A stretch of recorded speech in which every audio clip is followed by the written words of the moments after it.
अगला क्वेश्चन भी काफ़ी आसान, काफ़ी सिंपल और बहुत ही आराम से होने वाला सवाल है। -1 कोई दिक्कत नहीं आएगी ना, बहुत इजी है। पुरानी कोई भी बात याद करने की बिल्कुल भी ज़रूरत नहीं है इसमें ना। अगर पीछे का कुछ भी नहीं आता, फंक्शन, ITF, ग्रेटेस्ट इंटीजर नहीं आता, तो भी आप आराम से सवाल कर पाओगे ना। -1 greatest integer of x² plus fractional part of x dx। Parabola नहीं आता है, रेंज नहीं आता है, कोई दिक्कत नहीं।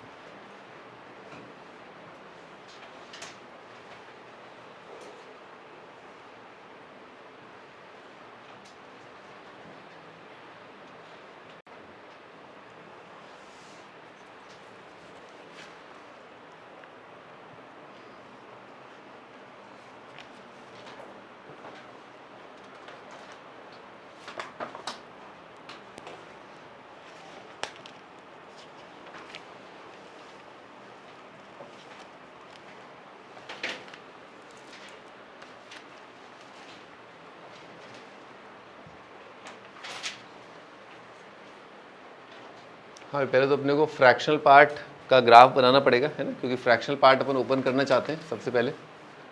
तो फ्रैक्शनल पार्ट आपको याद आ ही गया होगा, 0 सेकेंड में याद आ जाएगा फ्रैक्शनल पार्ट का ग्राफ और उस पर आने वाली इक्वेशन।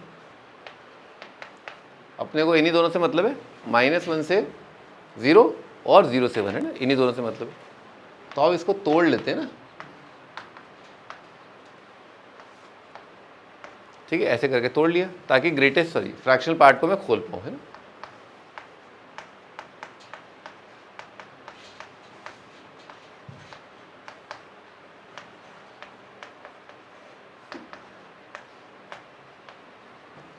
ठीक है, ये आएगा।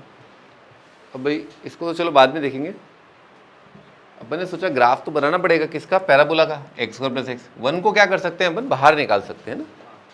तो अपन ने क्या किया, -1 से 0 greatest integer of x² plus x plus 1, ताकि अपने को एक ही पैराबोला का ग्राफ बनाना पड़े।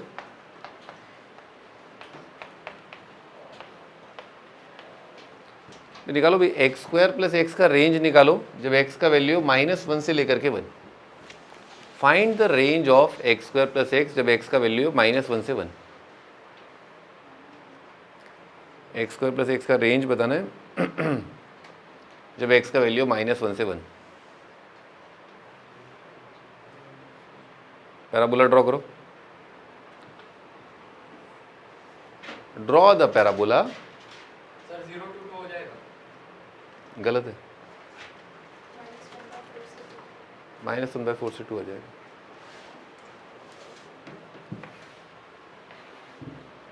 कहाँ से निकालना, -1 से लेकर के ना।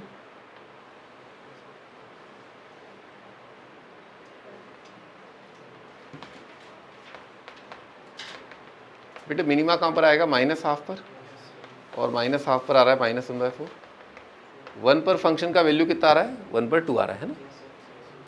ऑलराइट, सो -1/4 है ना, से लेकर के 2 है ना। बार बार लगातार ये 6ठी 7वीं बार है जब हम ग्रेटेस्ट इंटीजर के अंदर जो फंक्शन दे रखा है उसका रेंज निकाल रहे हैं, ठीक है ना।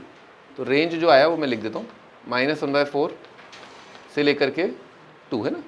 इसमें इंटीजर कौन कौन से हैं इस रेंज में, एक बेटे 0 है आपका, है ना, और क्या है, 1 है, ठीक है। तो हमें क्या फाइंड आउट करना होता है कि कब ये फंक्शन जो है 0 और 1 के बराबर है।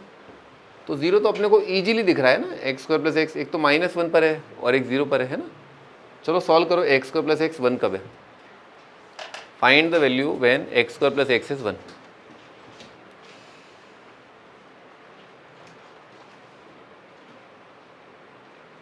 और ऑफकोर्स वो वैल्यू किस इंटरवल में आनी चाहिए, -1 से 1 के बीच वाली वो वैल्यू देखनी है अपने को।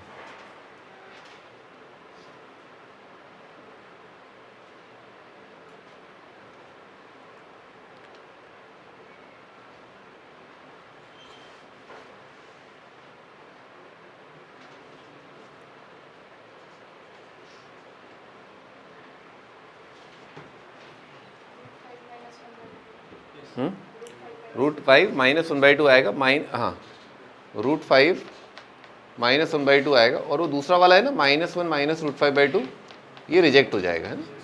दिस इज रिजेक्टेड बिकॉज यहीं पर दिख रहा है अपने को यही पॉइंट है जहाँ पर y कोऑर्डिनेट कितना आएगा 1 आएगा, है ना।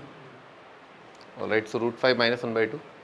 बेटे -1 से 0 में x² + x का रेंज बताया जाए। जब x -1 से 0 है तो x² + x का रेंज क्या है, पैराबोला को देख के बता दो।